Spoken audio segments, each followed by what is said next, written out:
*6, and if they're wishing to speak, the plan is during the work session at different intervals, if you can stop the commissioners and ask if anybody has any comments, and then we'll watch for hands to be raised.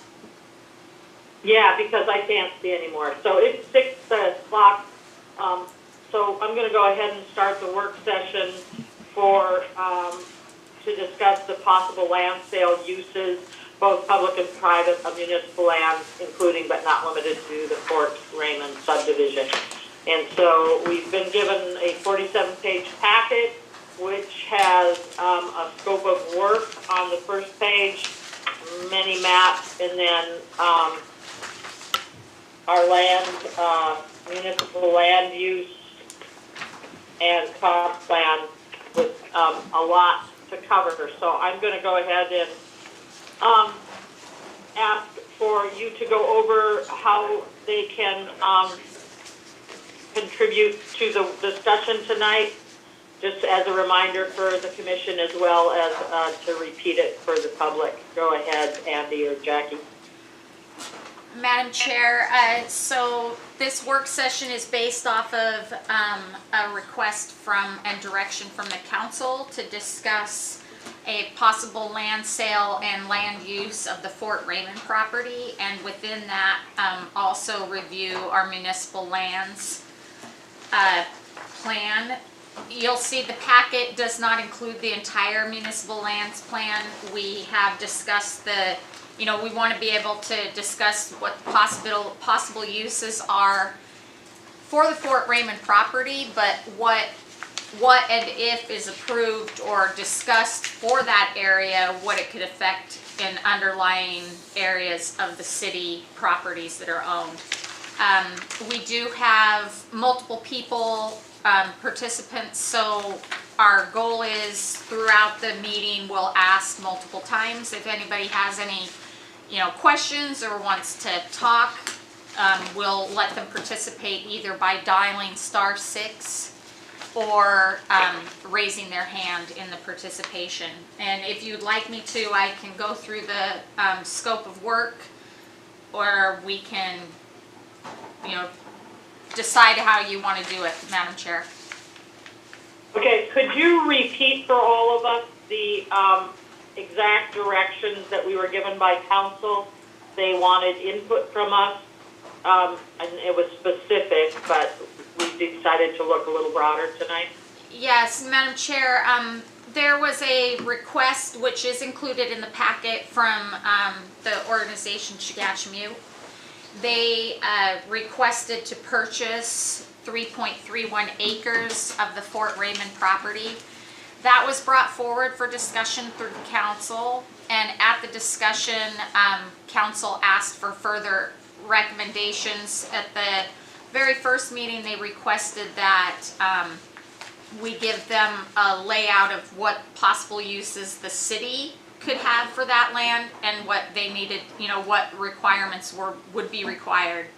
So we had a work session with council, and we developed maps that are also included. We've included them there on page 7 of your packet, and in that plan we presented how the possibility of the land could be broke up, both by city use, by lease. Jackie, who had a work session with council on this? Council had a work session with community development. Okay, all right. And at that work session, it was discussed, and I was directed to bring it back to planning and zoning with the request to review the possible uses for the land of Fort Raymond and decide on whether or not land should be sold or leased, and what portion could be sold, and the different uses. There was a variety of, there was a group, a couple of them were more of, we've always leased our land, we've not sold it, and then there was, this is a possibility and was brought forward by previous administration, the ability to use the Fort Raymond property as sell to developers. So the direction was given to us to have you, as Planning and Zoning Commission, decide, number one, is there a use for city use on portion of the land? Number two, is it a portion that we want to, is there a portion that the city would like to sell? And or would the city just want to enter into leases for property? And the decision of how to divide that up. Okay, so, the municipal land, management plan that had several public meetings, work sessions, by the Planning Commission, and we, made recommendations to council, and council adopted it in 2014, states that the Fort Raymond, recommendation was to retain ownership, retain the easement for the power line, evaluate opportunities as they are presented, consider, oh wait, this is the triangle parcel. Okay. The main parcel, which is the north corner of Hemlock and Seward Highway, that's the 2.6. Okay, going back to the top of page 26 of our packet, the 11-acre parcel. The recommendation for the 11-acre parcel is to retain land ownership and to review development possibilities. And then there's a few other parcels around there. One is sell with the sound development plan. The other is to build the fire department annex on it. So I spoke with Public Works, Doug. And Doug is here, Madam Chair. Oh, good. And he may want to go over what he stated to me, but that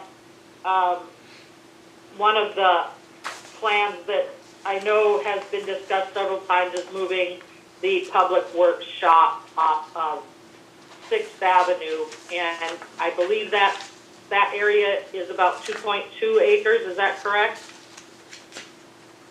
You can talk. About 2 acres. Yep, right in there. 2 acres. Okay, and if you look at the map on page 7 of the packet, the discussion that community development had with council, this was the map you presented, and it has 4.6 acres as possible city land. I believe that back section is the section that the Public Works Department was most interested in, not taking on the highway area, but the back. And what were some of the other city-owned uses for that 4.6 acres? Have other department heads or council made recommendations on that back portion, the blue portion on the page 7? So, Madam Chair, originally after the first discussion with council, I met with Public Works. They, and asked what size land they were looking for. They were looking for at least 3 acres. So we broke that down, and then the remaining 1.6 acres, that does include that utility easement that's right there, that's running east to west.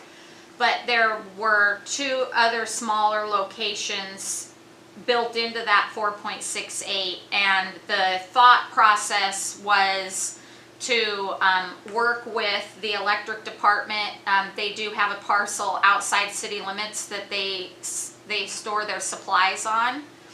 So, and they're looking at replacing their fencing for more security. So we were looking at the option of bringing that into town, putting that on a portion of that 1.68 acres, and then possibly selling that parcel that's outside of town.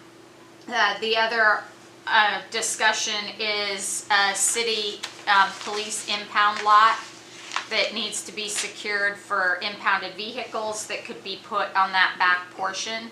And so after discussing with multiple department heads as well as administration, our thought was to designate that back half, that black back area that's blue, to just city use for future development.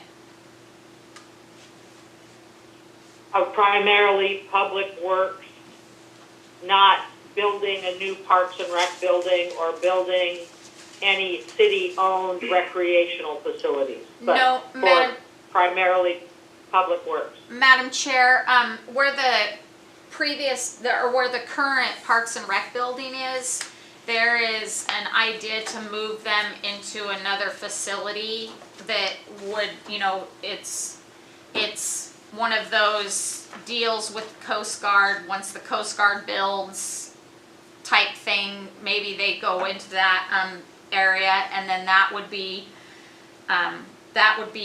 either demoed or relocated, not relocated, I'm sorry, it would be demoed because it is supposed to be a condemned building.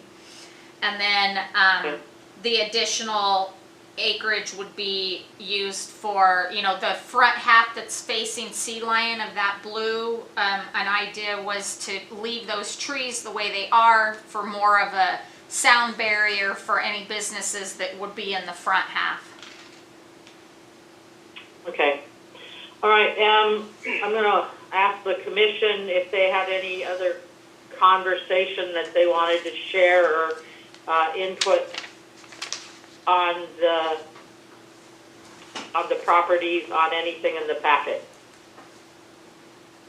Go ahead and we'll just, you can visually raise your hand if you're on the commission, and I'll call you. Commissioner Swan. So, I haven't talked to anybody specifically about this property or heard from people specifically about this property, but over the years, I've had several people talk about the lack of ability to purchase basically raw land that they can build their own businesses on. That there's not a lot of land available for private business to build on.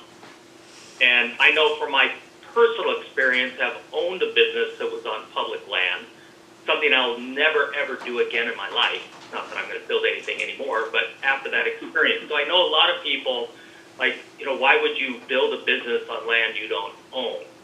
And so from that point of view, I think that there's a big need for commercial property for small businesses.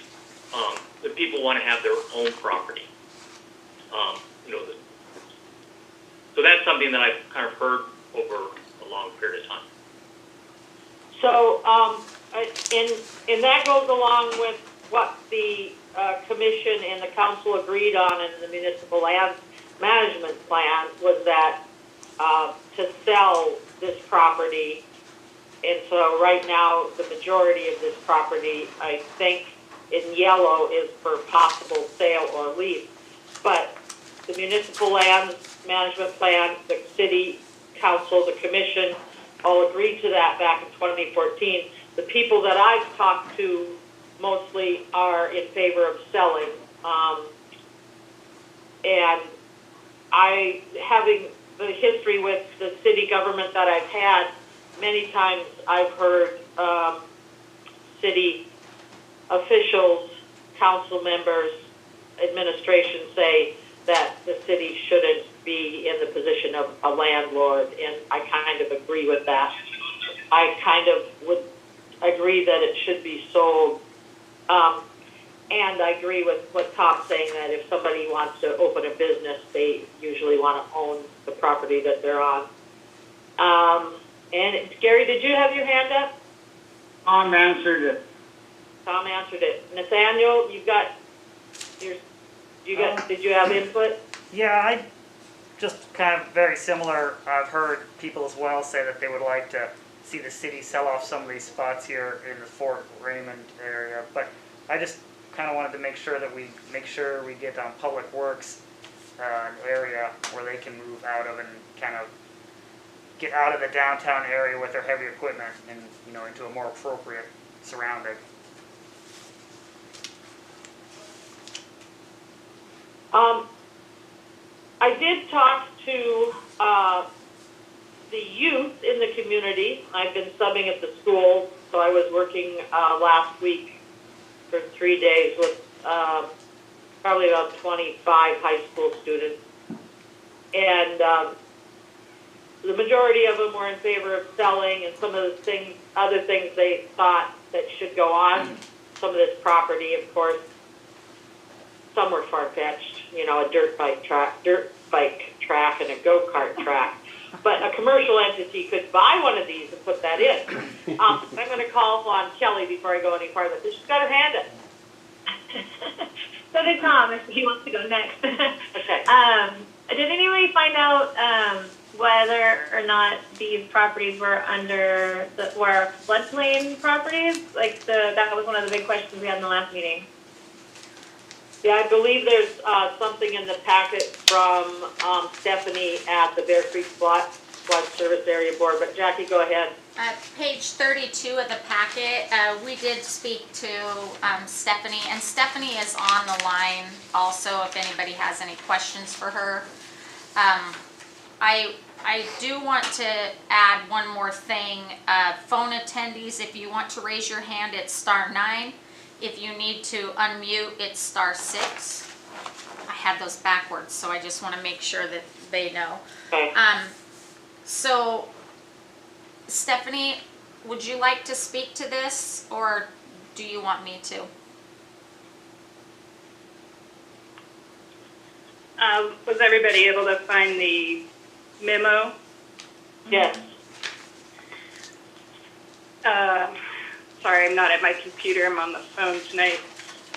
Basically, we've got some outdated data as far as our floodplain maps go. The FEMA flood insurance rate maps have those properties in the X zone, which is a moderate to low flood risk area. And then the borough outside of city limits regulates to the Steward map flood data area.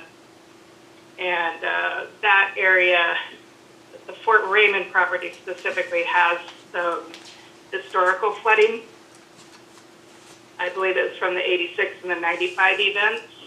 And since that time, the Japanese Creek levee, the armor rock structure that's built at the top of the alluvial fan, was built following those two events.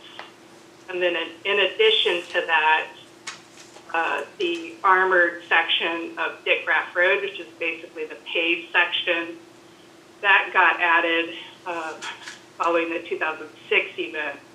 So the mapping that we have from FEMA was based on 2009 data, and Dick Graff was finished in 2014. So the mapping is outdated, but the infrastructure that's been put in place as far as the levees and Dick Graff Road, you know, they were built for protection from flooding.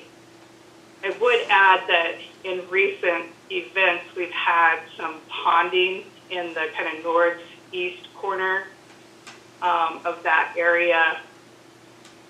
And I think we're going to start having some issues with groundwater tables during these really high saturation events. So people might start seeing, you know, their basements and such fill up, which is pretty common in some of our other neighborhoods.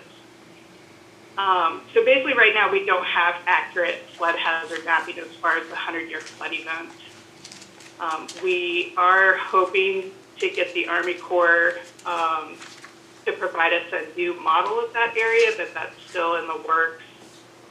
If it happens, it'd probably be within the next year. Thank you, Stephanie.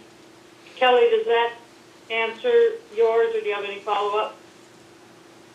No, I think that answered mine. So, I guess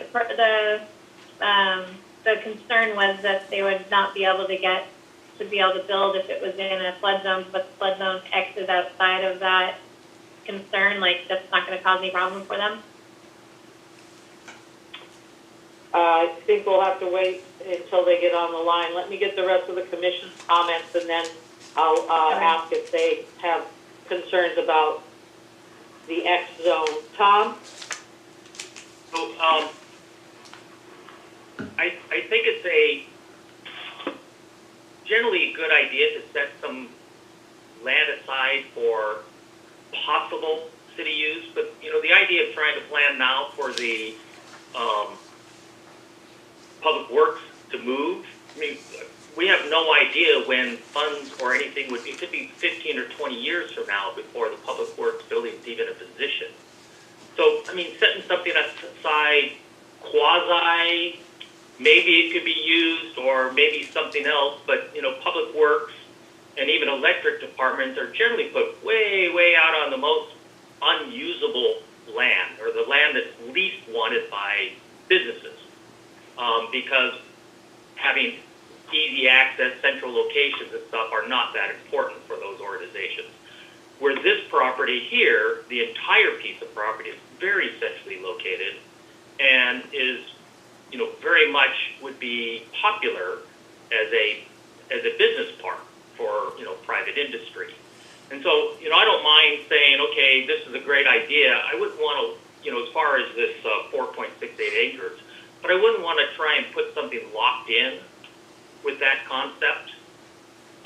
So that's one of my ideas. The other thing is, you know, throughout our different surveys and stuff, I mean, the thing we hear a significant amount. Oh, let me start over again. I did some calculations on when a lease property, what's the advantage of a lease property over sale? And if you lease it, if you're leasing it for, and I worked some really rough numbers out, and I don't have all the data, but I kind of figured out that if you have a piece of property around and you lease it for more than 20 years, or after the first 20 years, then there's probably a financial advantage to having it leased. But within 20 years, less than 20 years, that first 20 years, there's actually an advantage to selling it. Now, that's not including the fact that if you have to sell a piece of property, or you have a business that could come to this town or maybe go someplace else, but they're going to bring in year-round employment. One of the things I think is really important, we see it throughout our comprehensive plan, is the need for year-round employment. And so when you're looking at, and this is what comes up in this particular situation, where you have a organization that has a choice of building inside of town or outside of town, or into a different town or someplace else. But if they're bringing in year-round employment, then I think it behooves the city to do whatever they can, you know, kind of like bringing the Sea Life Center here, or bringing the prison here. And there's things that businesses that you attract to your town that bring year-round, employment. And so, you know, I think when you say, hey, leaving this property and making it available for sale, that just gives the city council and administration the ability to say, yes, we do have property to sell, as long as it's for the best use, you know, for the city, as long as the long-term advantages. And that's something that has to be looked at per project. Each project is going to look a little different. Anyway, that's just another little thing to throw in. Okay, well, I'm going to add a little bit to that. I think there's been discussion over the years of developing a separate account, of land bank account, that when the city does sell property, the funds could go into a separate account and not just into the general fund. And I know that if we could get the Public Works Department moved, the land that it sits on, I think would have quite a bit of residential value to sell in that area for the view. So I think that's hopefully something the council will find to initiate and to implement, is that land bank with whatever sales of any of these municipal lands are any public works and sell the property. Whatever they don't need to move that public works building would stay in a land bank for other purchases. Let me give the commission one more chance for input, and then I'm going to open it up to some of the people who are online. I don't see any hands on the commission, so if you are a member of the public and want to speak on these items, when you come online, just please state your name and if you're affiliated with anyone that's specific, or if you're a resident, if you're in town or out of town.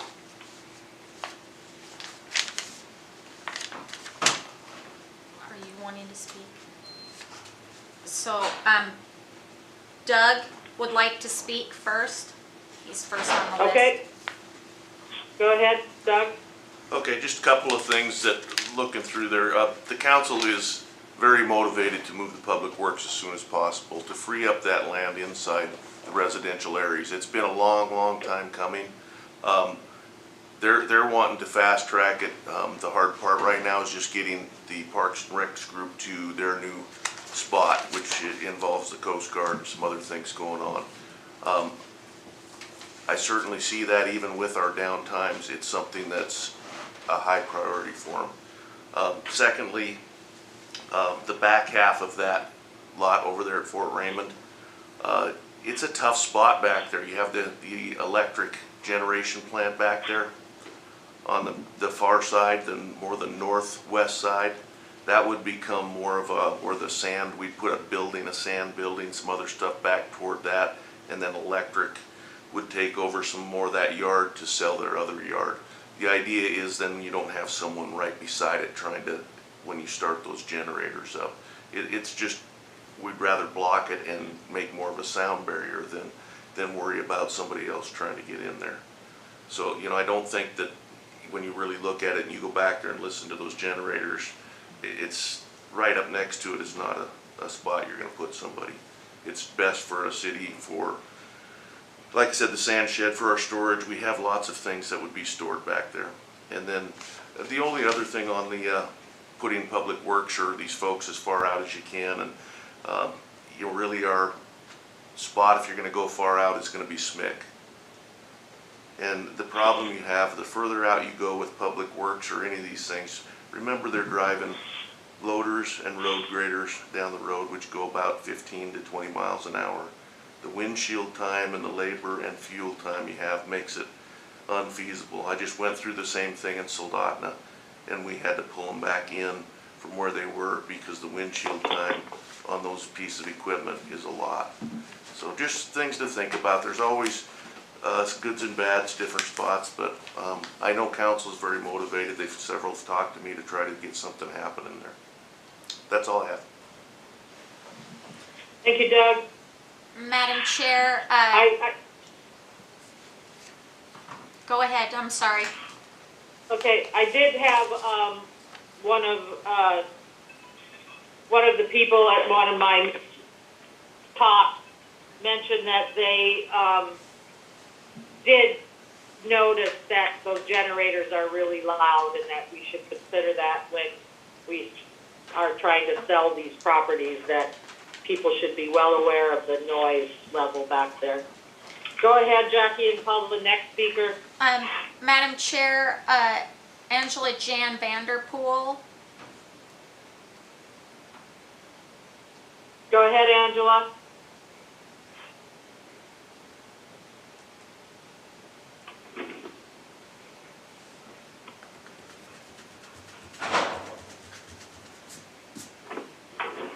Angela?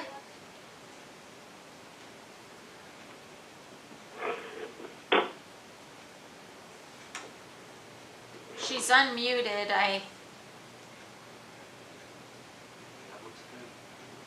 Is Angela one of the people who wrote the letter from Chugachmute?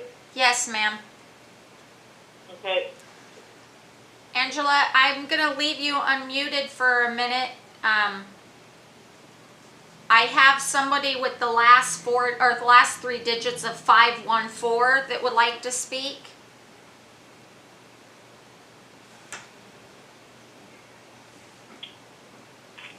Please, 514, please state your name.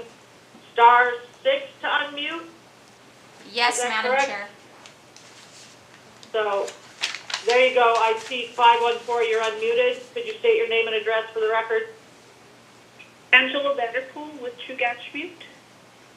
Madam Chair. Thank Go you for ahead. Thank you for inviting us to comment this evening. Yes, Chugach-Mute is very interested in purchasing a piece of property over there at the Fort Raymond site. We were very interested in a different configuration because of the flooding concerns, but if the city is willing to sell us a piece there off of Fort Raymond, we would take a look at that again and maybe do more official site and decide whether it would meet our needs. But I was listening to the commissioners. Mr. Swan is very correct. We really can't be building a $15 million facility on leased land.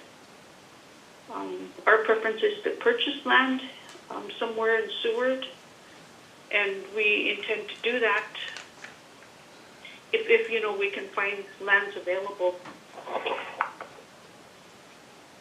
The lease, I read your comprehensive plan, and I also read your municipal lands inventory and the management plan there, and I noticed that the lease is at 8% of the value of the land, and I don't know what sort of value you can assign to the Fort Raymond piece, but I figure it would probably bring the city about $12,000 a year. If you did $50,000 an acre, $24,000 if you did $100,000 an acre, and that's about at $50 the 500,000, or I'm sorry, $50,000 an acre value. The $12,000 a year would be only about 0.4% of the salary that we'll be spending in Seward in one year.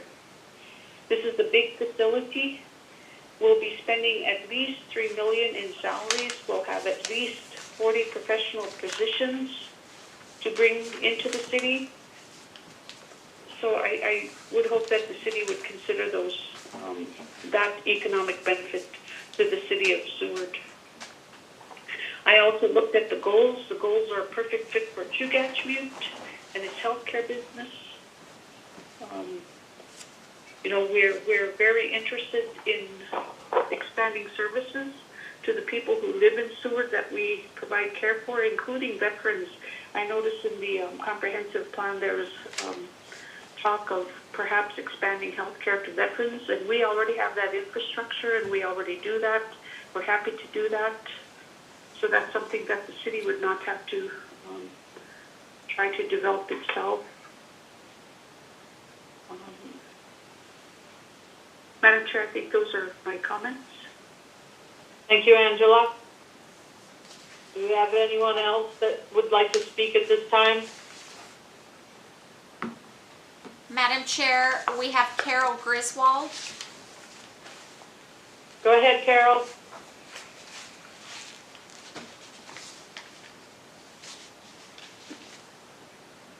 Unmute. Hello, can you hear me? Yes, we can. Go ahead, Carol. I missed the first part. I had trouble finding the correct password and ID, but thanks to Dustin and Jackie for helping me. Just really briefly, overall in general, as we plan for municipal land use, I think in addition to the comp plan and the zoning code, we should research, map, and consider hazards, including floods, tsunami, earthquakes, avalanches, and noise, and other hazards. This particular property has brought up the concern about floods, which I thought was real interesting how that's mapped, but we don't know if that's current. After Dick Graff Road was put in, we don't know how this has changed. So we really need to research and update because it's a very critical factor. Chugachmute or Katuchek has said it's really important, that we have the south part. But if the flood hazard has been reduced, maybe they could choose something else. But it's really important to update that. And the other thought that I had, we've been talking about moving the shop for decades, and we don't know what the environmental cost to clean up that existing site on Fifth Avenue will be. And it could be that cleaning that up will be so cost prohibitive that the only use that could be had there is the public workshop. We may never be able to move that. And same thing with the B Street property that DOT has. We don't know, but we know there's a lot of contamination. PVCs have been deposited in the soil for a long time. So we really need to understand what costs would be involved with moving or cleaning these things up. But council just passed their hazard mitigation plan, and we should really consider those hazards when we're looking at municipal land sales. Thank you so much. Thank you, Carol. Do we have anyone else showing interest in speaking? Madam Chair, I do not have anyone raising their hand at this time.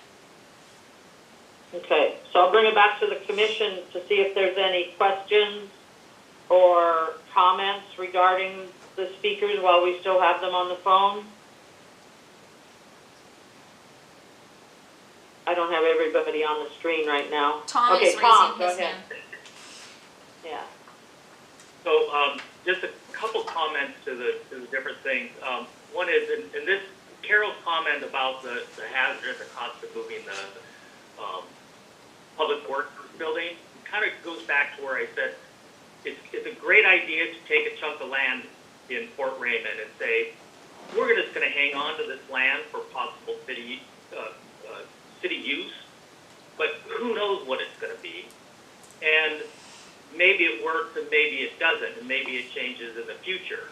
But the concept of just and that's where my comment from earlier said was just don't tie it. Don't let's not put a statement on it that's so tight that says, hey, this is what it's going to be used for. No, it's just going to be used for something that the city needs, and exactly what Doug said is with the noise and the generator plant figuring there, it's a great piece of property to hold for some future use. And setting that aside one direction, and I think what I've heard, almost everybody's made a comment on the fact that there's many, many good reasons to be selling this property. And so taking the rest of it and saying, yep, that's a great idea to sell those, and leaving it for administration and the city council to decide what type of organization should be able to purchase it from planning and zoning. In our discussion, if we're just saying, yep, I think that's a great idea, that property should be put up for sale and put it into banking it where it's appropriately the bank is a great idea.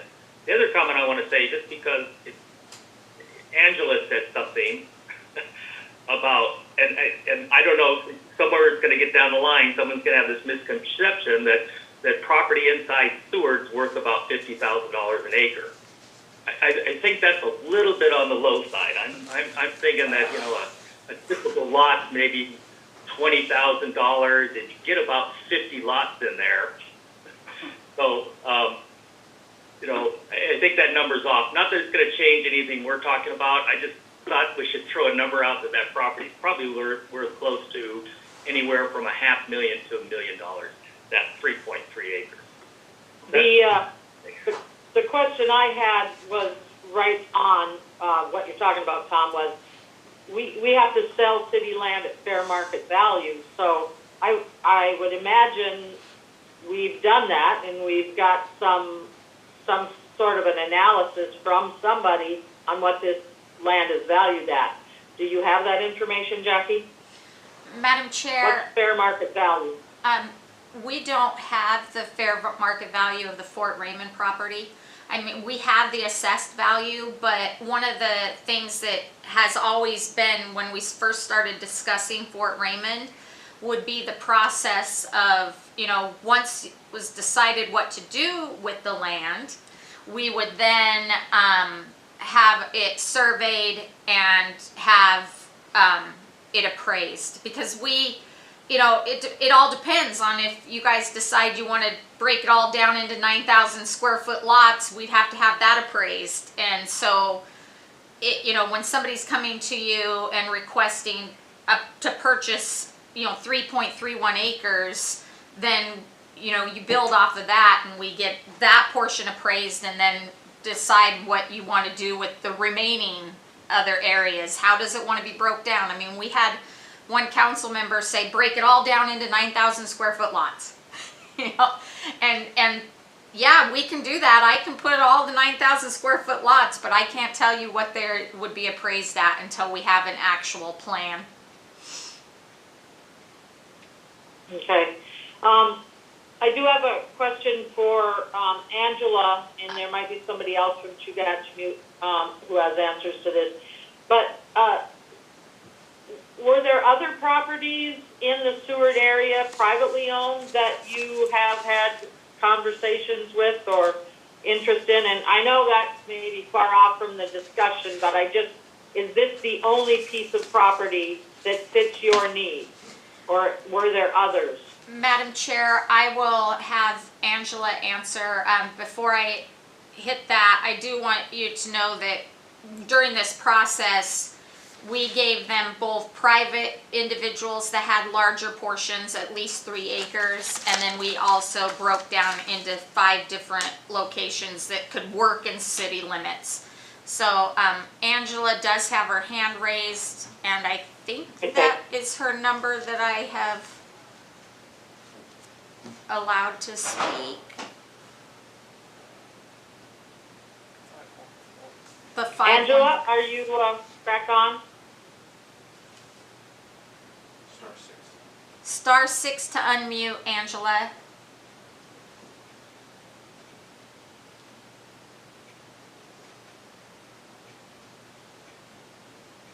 Hers was the one that ended in 514. Yeah. I'm just waiting.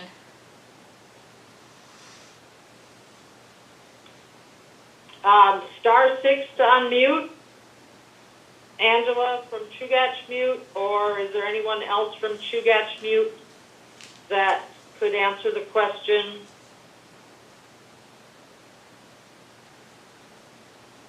Okay, well, maybe they don't want to respond to that question. Oh, just Hello? one moment. Now I have multiple people. Okay. Angela, are you there? Whoever has the final 3 of 546. That's Melody Wallace. Go ahead, Melody. Hi, this is Melody from Chugach Mute. I'm an employee of 16 years, but I also am a resident of Seward outside city limits. I can speak to that we have done some minimal research on private-owned property, but I know that the most suitable land for us that has been inside city limits that meets the amount of acreage that we're looking for is on the Fort Raymond property. And Madam Could Chair, you yeah, go ahead. we also have Eric Fredine, I believe is their engineer, with his hand raised, so he may also have some answers. Okay. Yeah, hi, this is Eric Fredine, outside city limits. Chugach Mute's been looking for properties for, gosh, it's over a year. We've been working with the city for 11 months now.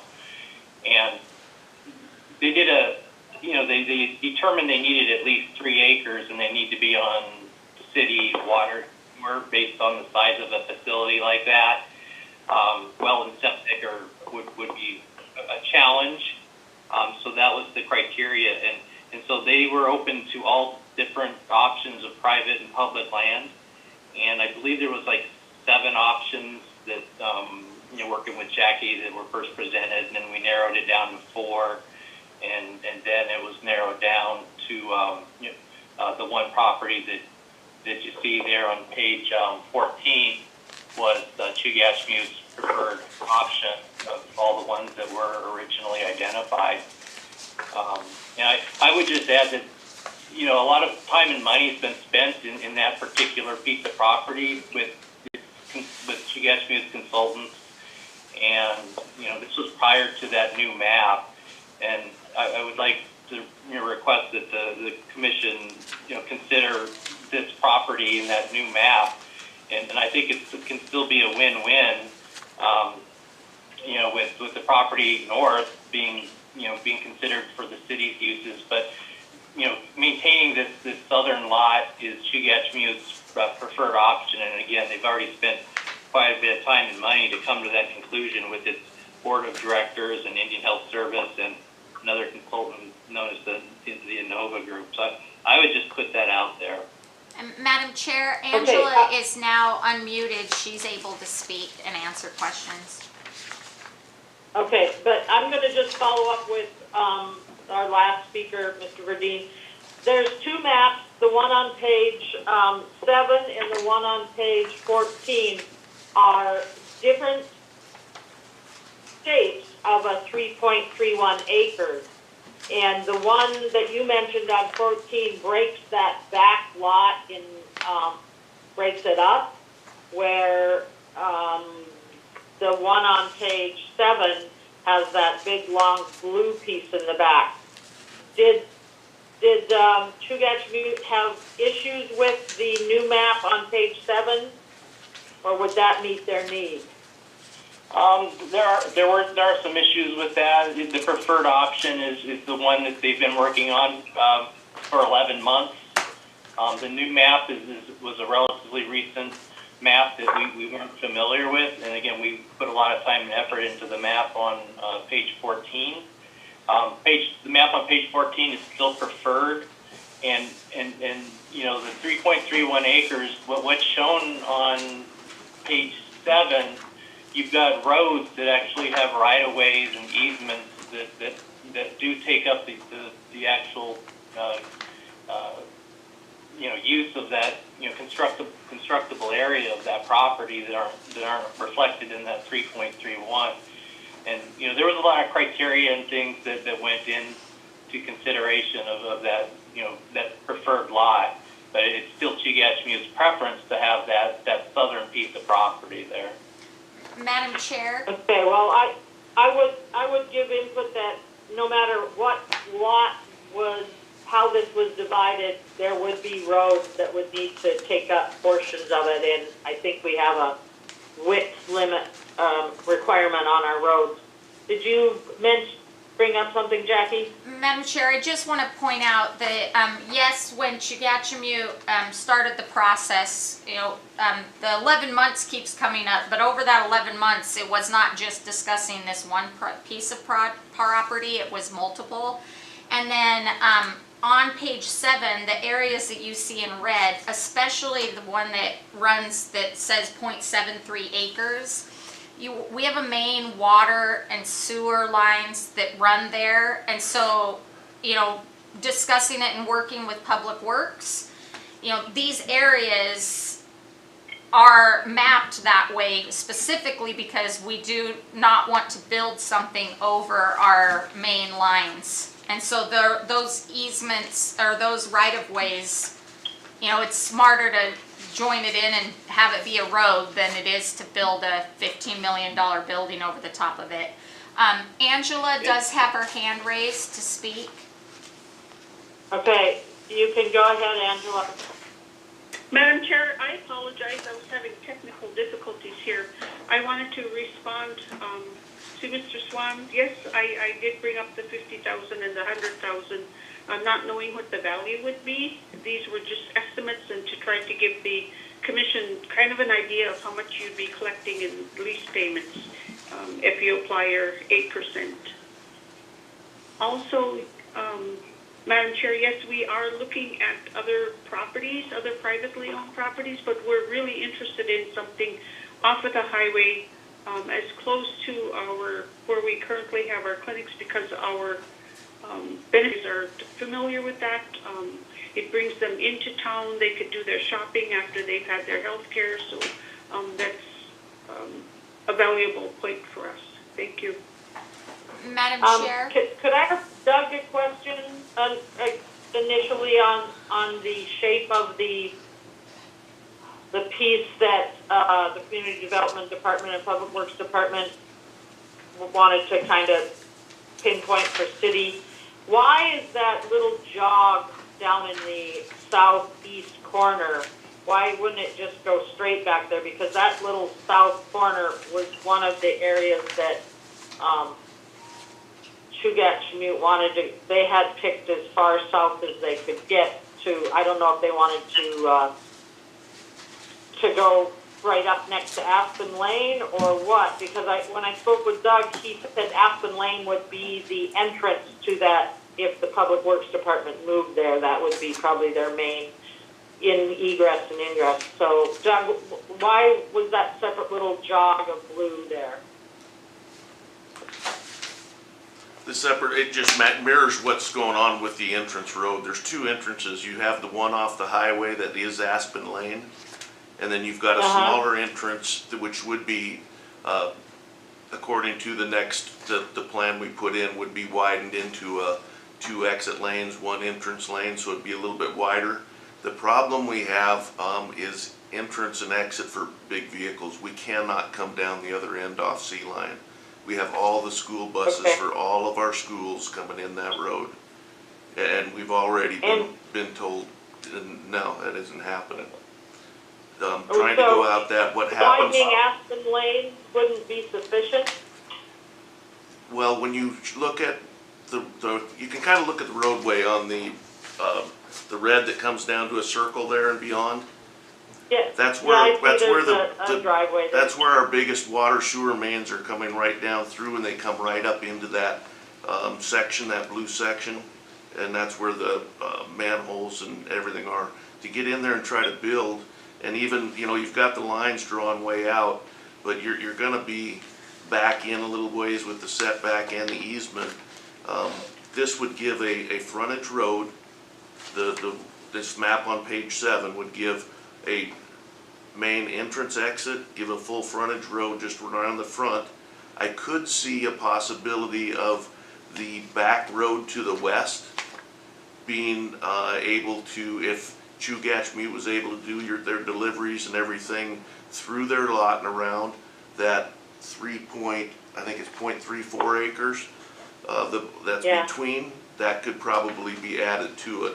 But as you add the corner, and we looked at that small spot there, if you extend that corner down into a little pie, the only thing you could do is put an entrance in there, and now you're bringing everybody in off Aspen, along with all the public works.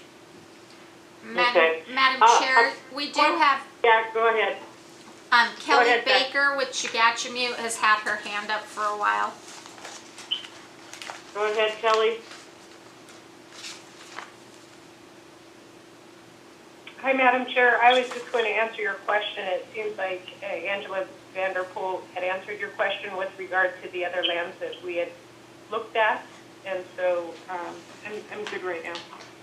Okay, I will follow up with that, Kelly. Is the main reason you stayed away from the other properties is the cost of adding water and sewer and utilities to those properties? A lot of the properties that were available had flood zones, and so the main reason why we were choosing Fort Raymond was due to dodging the flood zones. The more north you go, the more flood. And so our board had got together and looked at criteria based off IHS to rate the property that could potentially be available. And so this is this is the one that was chosen, but, you know, primarily we're trying to dodge the flood zones. Thank you. Thank you. Tom, I see your hand. It's kind of a technical question here. I think we're kind of, as P and Z, I think we're getting into some area that is really not our concern as far as how things are laid out and, you know, entrances and overthing. I mean, that's really more of an administrative thing. I mean, correct me if I'm wrong, but I think, you know, our thing is selling this land or what the use of this land. If that's for the public good, if it makes sense for our long-term plan, stuff like that, is what we should be looking at. I mean, whether the administration, if the city goes into a contract with Chugach-Mute, that's really an administrative thing, not a planning and zoning thing. And am I incorrect about that?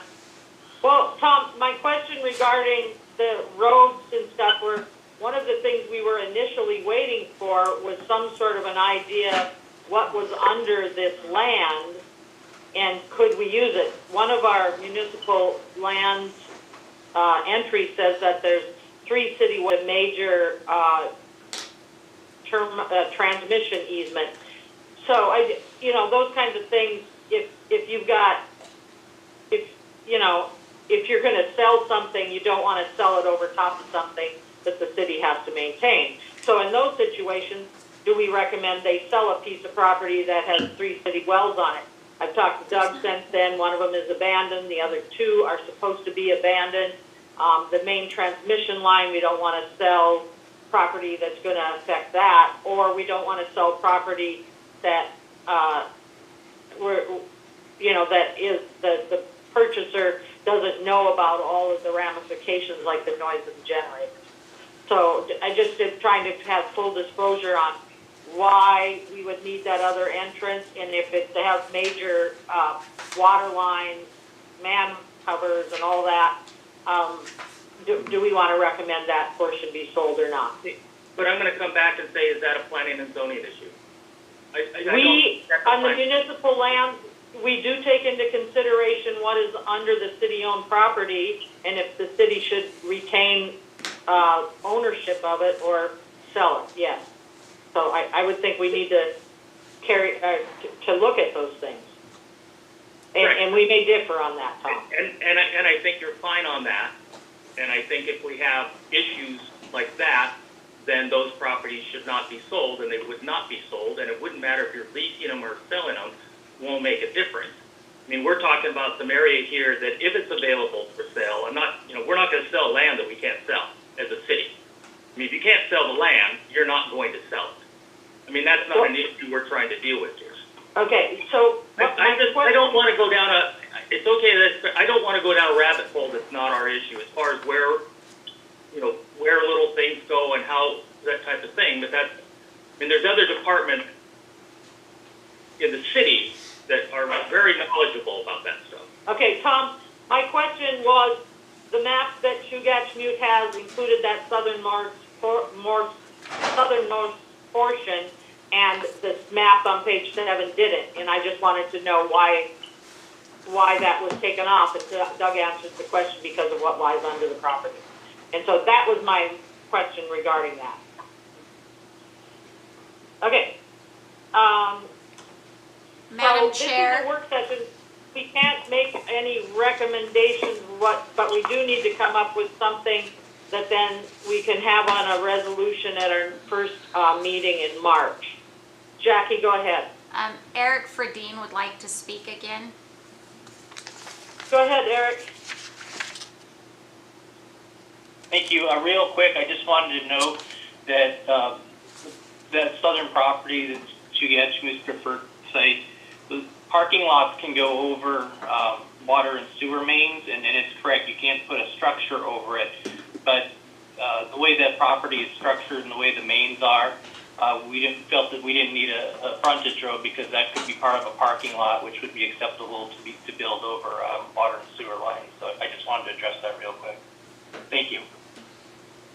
Okay, thank you. Any questions regarding Go ahead. Mr. Verdine's comments about frontage road? Doug would like to speak, Madam Chair. Go ahead, Doug.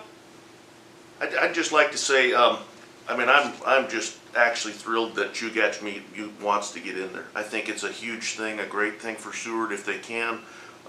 Wherever it might be, I hope if it's this property, great. If it's a different one there, but I think we've got a extremely viable, great company wanting to come in here, a group to really make Seward a good home for their stuff. I think it's a really good fit for Seward, and I hope we are able to get there. My comment as far as the entrance over there on Aspen, I think we could probably make things work with Chugach Mute on that bottom southeast corner. Just because the one thing we got to make sure though is we don't really want, I talked to them about it, I wouldn't want an entrance coming off Aspen and then into the north.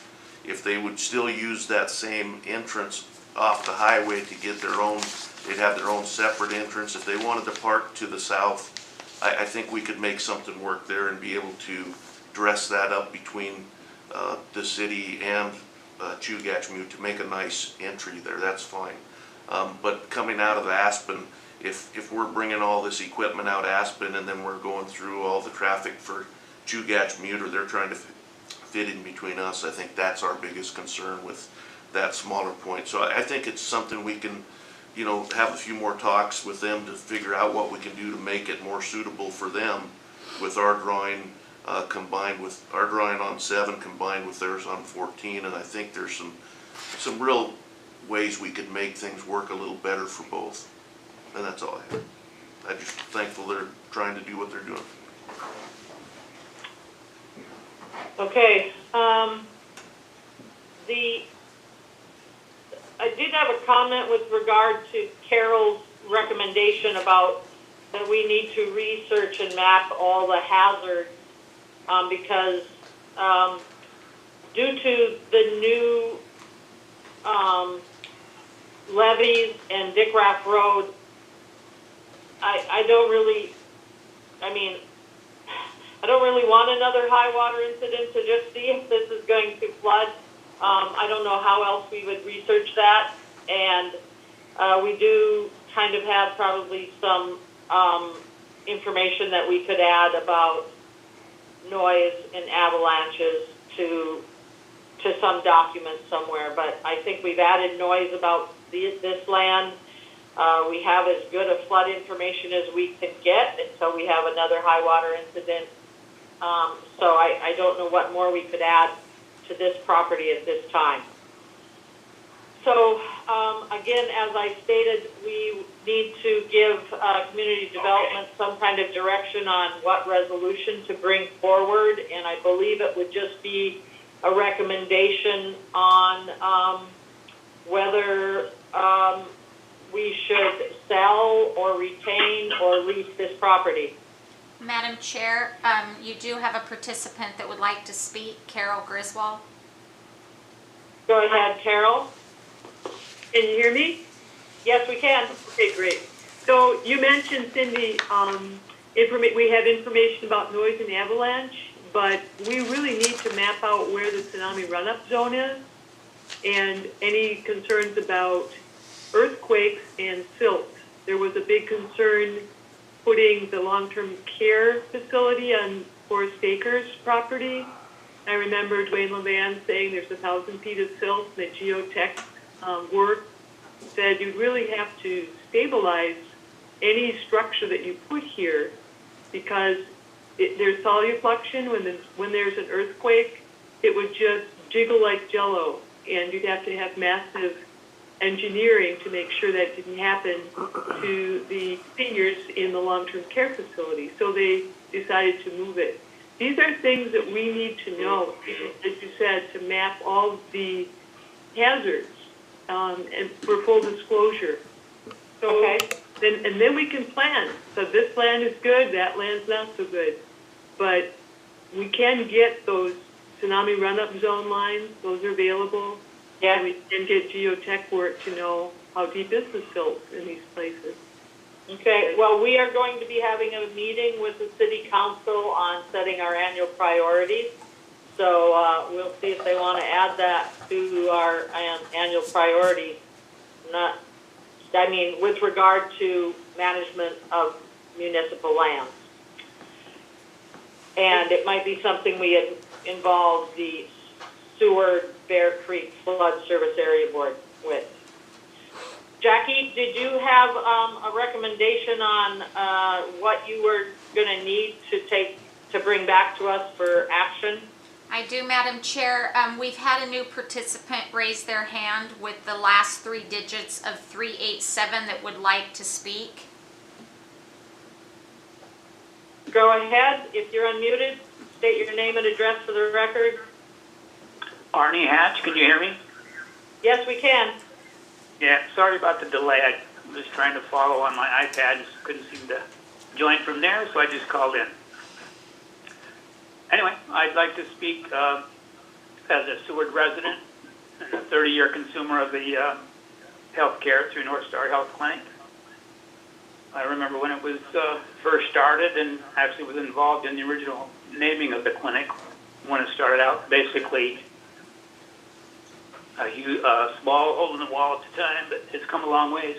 Anyway, I want to express support for their proposal acquiring land from the city for the express purpose of building this 15,000 square foot building. The 3 acres would be basically mostly parking lot because this would not take up a very big footprint on that. I just want to emphasize that Chugach has been really successful in this competitively applying to partner with the Indian Health Service for this project. And I know that something has been mentioned about how much of a hurry we've been in. It's partly because I think the Indian Health Service does these projects around the nation with tribes who have reservation land, and land is not usually the acquisition problem for them, but it is in Alaska. So that's one of the reasons we're, I think, struggling to get this project going, and realizing we have to be patient working with the city. So that's pretty much my comment, and I would take any questions if you had any. Arnie, I have one question.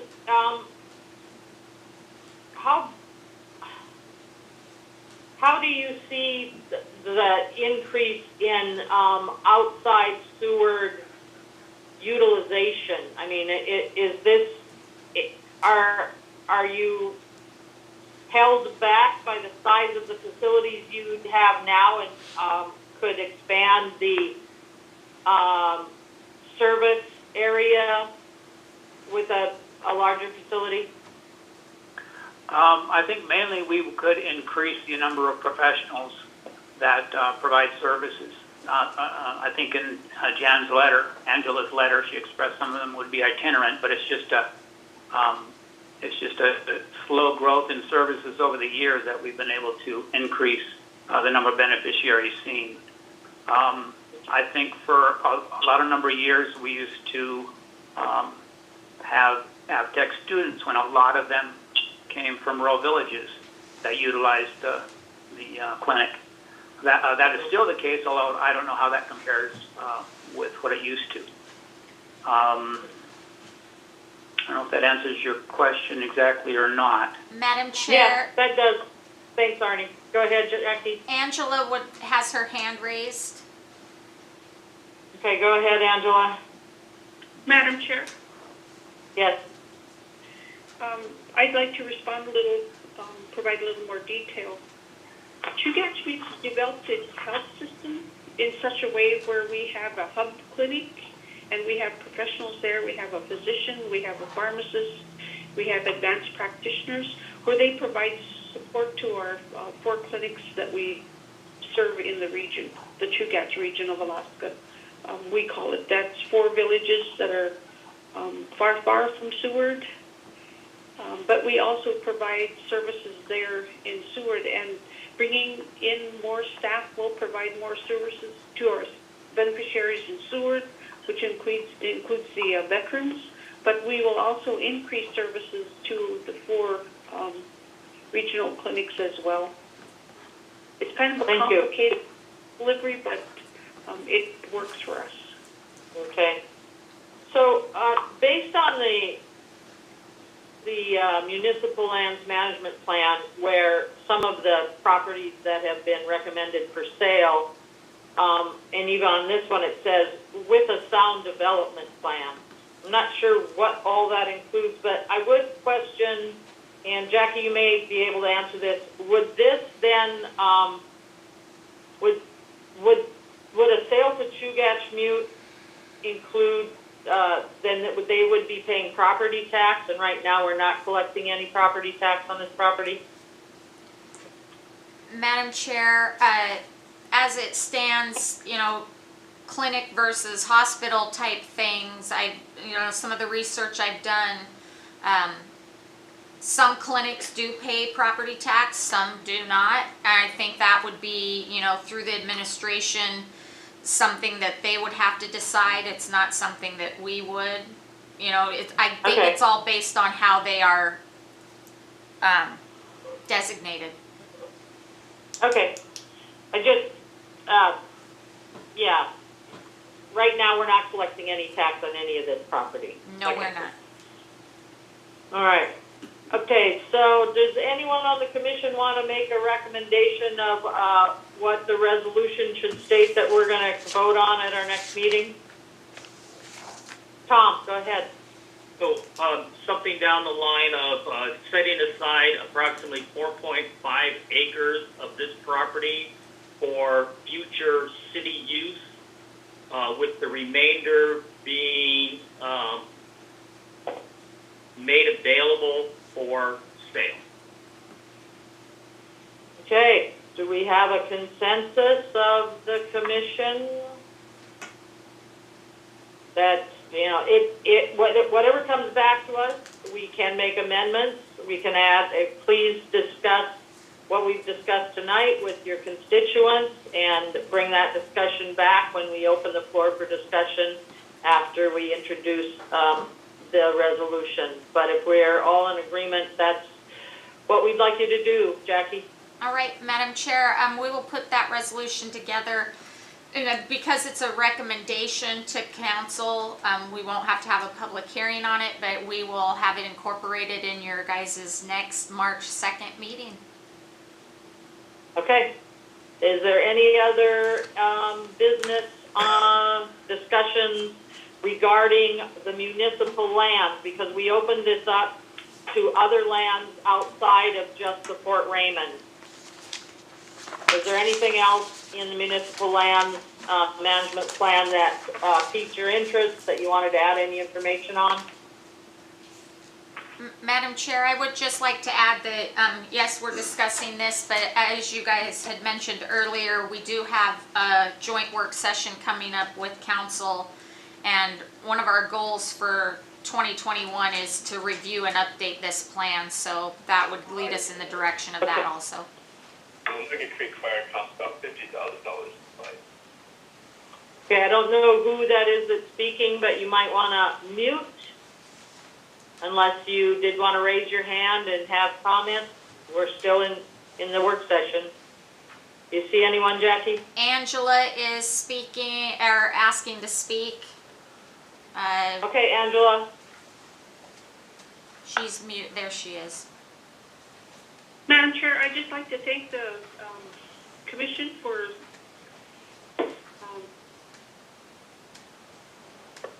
listening to Chugach and also agreeing that perhaps a sale would be best for everyone involved. Thank you. Thank you for attending our work session. Any other commissioners or members of the public that wish to speak before we end our session? Seeing no hands in my windows. Do you see any, Jackie, in yours? I do not see any, Madam Chair. Ms. Commissioner Hatfield, is this your last appearance as a member of our Planning and Zoning Commission? I don't remember. Isn't there another work session or something after this? not in the month of February. Okay, then yes, it is. Thank you for It's your been a pleasure service. working with all of you. Thank you for your service, and if you ever get moved back into town, you know, and remember, historic preservation does take outside of city limits attending, and so does, what's PACAP. our other one? PACAP. PACCAP, okay? Madam Chair, Yeah. I would like to point out that we would like Ms. Hatfield to at least join in on the March 2nd meeting for us to all be able to say goodbye and present something to her. We'll Zoom it to you, right across the area. All right. Okay, any final comments, one last time? Going, gone. Thank you all for your time and your attendance tonight. Thanks IT, thanks community development staff, and thanks commissioners. Thank Have a good you, night. Madam Chair. Have a good night, everyone.